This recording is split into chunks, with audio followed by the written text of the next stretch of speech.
Salut à tous. Bon, aujourd'hui c'est parti, grosse semaine de livraison. Pas grosse semaine non, mais on va s'y attaquer plutôt pas mal à livrer tout ce que j'ai à faire sur la coopérative le plus proche. Donc j'avais rempli fin de semaine dernière le dolly. Là je suis en train de démarrer et faire gonfler tout l'ensemble et on va partir livrer la première benne. Allez, c'est parti.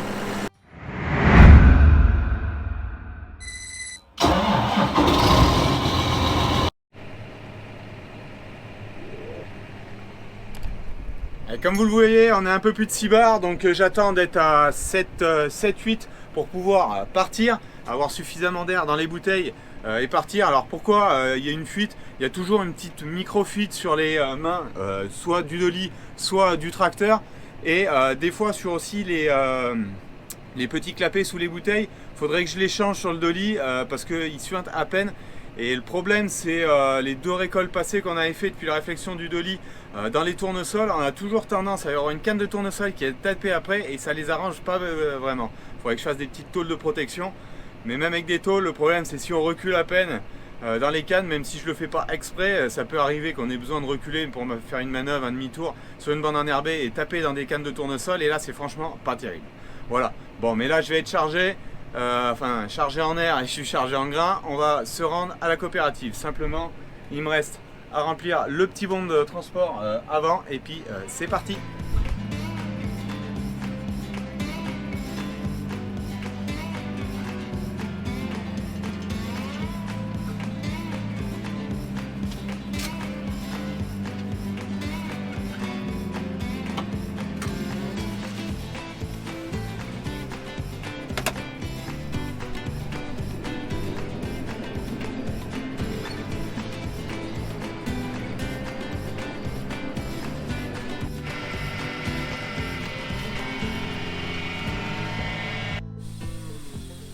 Bon, première remorque livrée, seconde en train de charger. Donc l'avant est déjà plein. Là je viens de changer de cellule, ça va un petit peu plus vite parce que là je suis en vis direct, cellule élévateur, vis qui est remplie dans la remorque. Donc la première a été livrée, bon j'étais pas trop mal, 24 tonnes tout rond. Du blé qui a 82,2 de PS, donc qui est assez lourd, donc 82,2 kg tous les hectolitres, tous les 100 litres. Donc si vous voulez, il y a 822 kg de blé tous les mètres cubes de matière. Une humidité de 13,5, donc parfait. Et j'ai 12,9% de protéines, donc plutôt des blés un peu hauts. Là on n'est pas sur de l'améliorant purement, mais on est sur des blés qui sont plutôt à haute teneur. Donc c'est plutôt pas vilain en termes de commercialisation derrière, ça apporte un petit peu de bénéfices en prime protéines. Voilà. Allez, c'est parti, début d'après-midi, on va aller livrer la seconde. On se remettra à charger, je pense que j'espère pouvoir en charger une troisième et pouvoir la livrer. Et comme ça, ça ne me restera plus qu'un fond à faire que je ferai de peler le fond de la cellule ce soir. Et on passera à la troisième cellule. Bon, comme vous voyez, ça tourne fin.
Bon, comme vous venez de le voir, toute marche arrière, c'est une habitude. Bon là par contre, on recule au rétro, c'est obligatoire.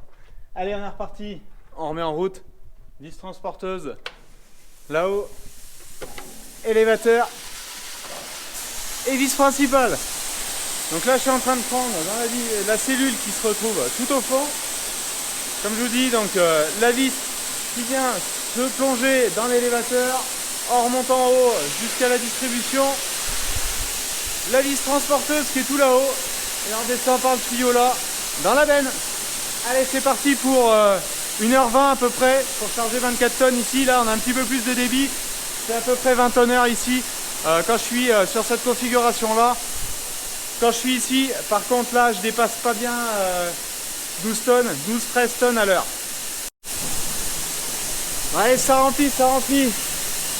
Comme vous le voyez derrière, j'ai 2 tas qui sont faits, donc là je vais avoir le tonnage 24 tonnes à peu près, encore une fois.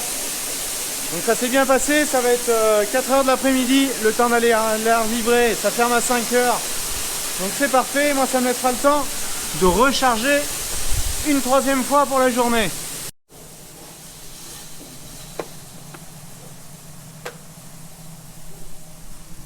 Alors pourquoi je déstocke à cette époque? Parce que tout ce qui a été livré en silo durant la moisson a eu le temps de partir. Donc les silos commencent à se vider. Moi c'est une époque aussi un petit peu plus creuse dans les champs. Donc ça me permet de faire d'une pierre deux coups à une période plus calme et de vider tout ça. Donc c'est pas parce que je vide maintenant que les blés ont été vendus tout de suite. Il y a des blés qui avaient été vendus il y a déjà 2 mois, 3 mois. La hausse des céréales récentes, je ne vais pas en profiter pleinement, même si j'en ai profité un petit peu. Et c'est l'avantage de l'avoir en stockage, ça permet sur mon exploitation, tout ce qui est en stockage, je peux bénéficier un petit peu quelquefois de hausse ou d'aller vendre un petit peu plus tard en saison. C'est pas pour ça que je ne me couvre pas pour la campagne prochaine. La preuve, j'en ai déjà 10% à peu près qui sont vendus, engagés, du blé qui est en terre. On met les veilleuses pour avoir les feux de gabarit.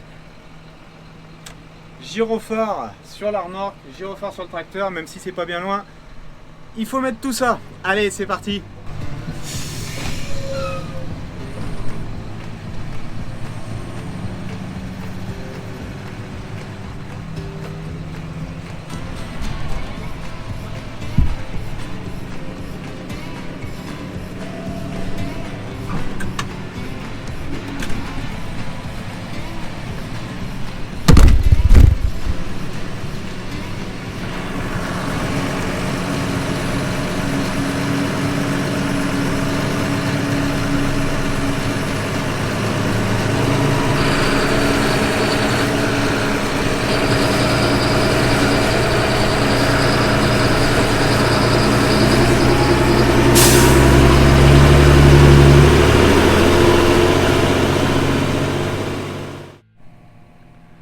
Bon, je sais pas si vous voyez mon état. Non, je suis plein de poussière.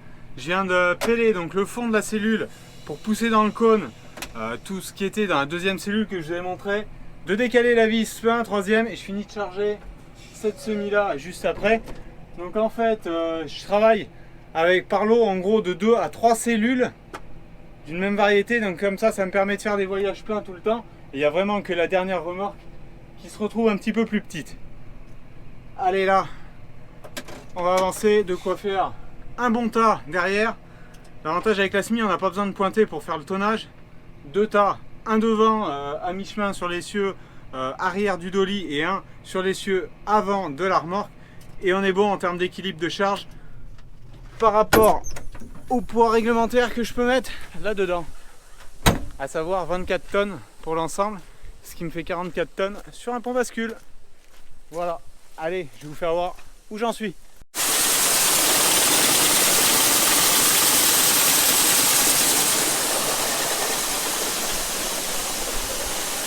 Alors précédemment j'étais juste derrière, donc on a la cellule qui est ici, qui a été faite en première, celle qui est derrière moi en seconde, et celle dans l'autre coin juste ici, c'est les mêmes variétés.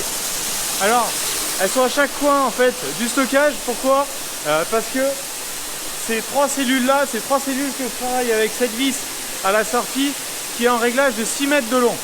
Pour ces 3 suivantes, donc celle qui est en face, c'est les 2 derrière moi là, je travaille en 4 mètres, j'enlève un tronçon de la vis, et comme ça me permet de ne pas avoir à le changer plusieurs fois. Là j'ai fait du 6 mètres, fait du K mètre, et ensuite je la remettrai en 6 mètres pour la moisson quand elle vient puiser le grain dans la fosse qui est sous mes pieds. Voilà, allez, je finis de remplir ça et ça fera bien pour aujourd'hui. Ça fait un petit peu plus de 100 tonnes de livrée. C'est déjà pas trop mal.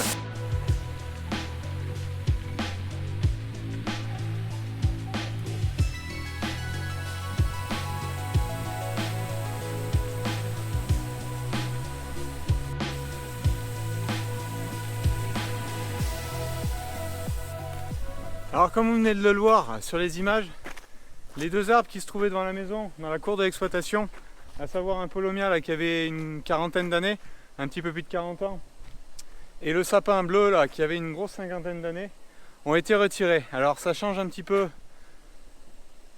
la cour, mais ça éclaircit un petit peu. Et pourquoi on les a enlevés? Parce que le sapin prenait vraiment beaucoup d'ampleur.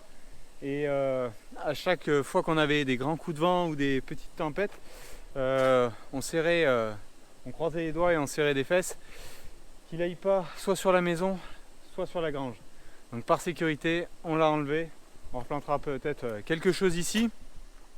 Et là, le polomia, c'est pas qu'il était trop nuisible pour la maison, mais il mettait vraiment pas mal quand même la maison à l'ombre ici. Mais c'était plus par rapport au mur là, où on avait peur que des racines, comme les racines couraient un peu en surface, on avait peur que les racines déchaussent le mur. Donc on a enlevé tout ça et on verra réagencer un petit peu la cour, toujours dans l'esprit bien sûr de la ferme typique bourbonnaise.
Allez, c'est reparti.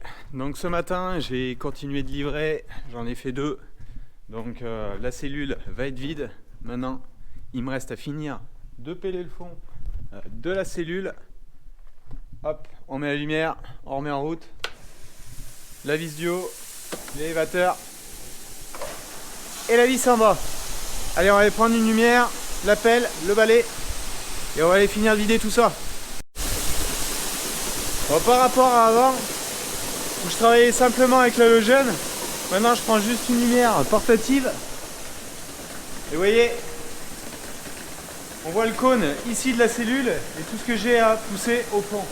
Alors, ça fait pas beaucoup de marchandises, c'est assez vite fait et puis c'est pas à y relever comme un fond plat. On a simplement à y pousser dans le fond de la cellule. Allez, je vais chercher la pelle et puis on fait tout ça.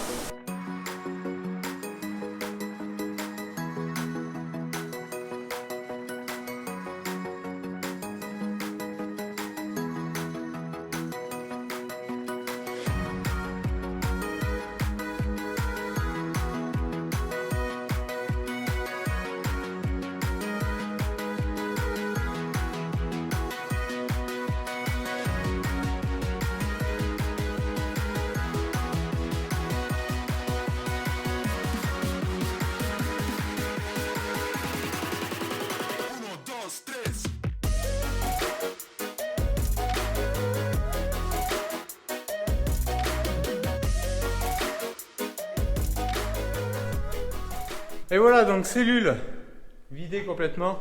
Ça s'écoute peut-être parce que ça résonne. Donc vous voyez là maintenant peut-être un petit peu plus facilement. Donc tout ce que j'ai appelé, c'est ce que vous voyez là, que je jette au fond. Comme vous avez vu, j'ai des bâches que je mets au fond. Parce que là on est derrière les murs du bâtiment, le bâtiment est ancien. Ça fait plus ou moins de l'humidité le long du bâtiment.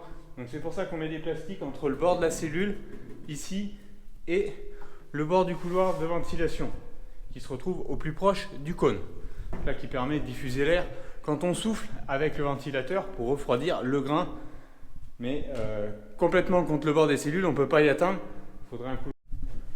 Alors là, vous le voyez peut-être pas super bien derrière moi, là la cellule est propre, indemne de grain.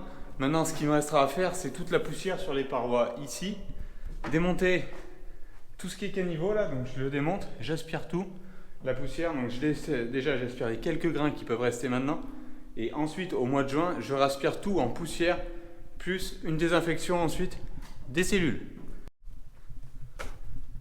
Bon, maintenant que ça est tout fait, ça c'est tout ce qui devait aller sur un des sites de livraison, donc je vais aller livrer la SMI maintenant. Ça me restera simplement la cellule qui est là, celle qui est derrière moi là, et celle tout au fond juste derrière.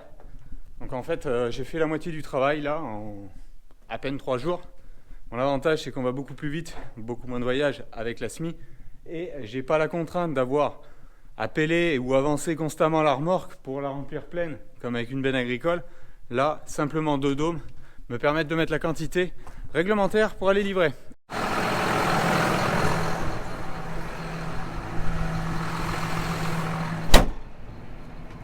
Bon allez, direction le silo.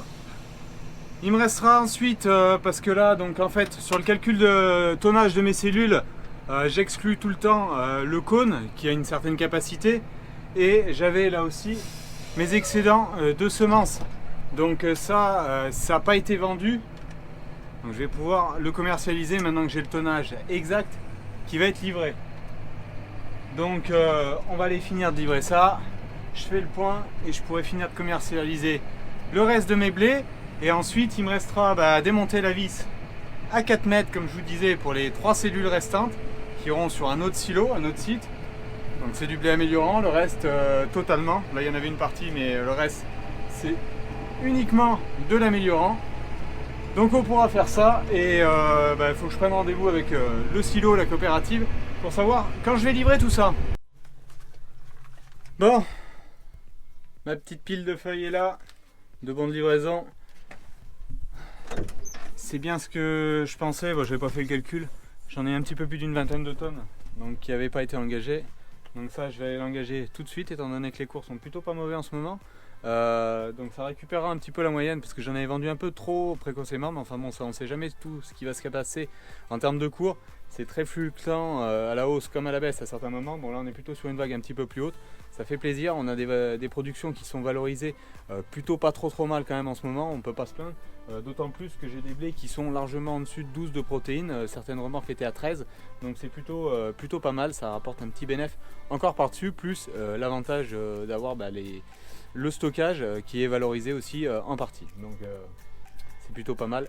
Et ça permet de valoriser mon stockage qui a quand même plus d'une quarantaine d'années, qu'on pourrait dire presque obsolète pour certaines choses, mais là au moins je peux le valoriser un petit peu sur on va dire un tiers de ma production de blé, où je vais récupérer un peu et puis pouvoir commercialiser à des moments qui me semblent plus opportuns. C'est pas toujours qu'on gagne, mais ça rapporte toujours un petit peu plus.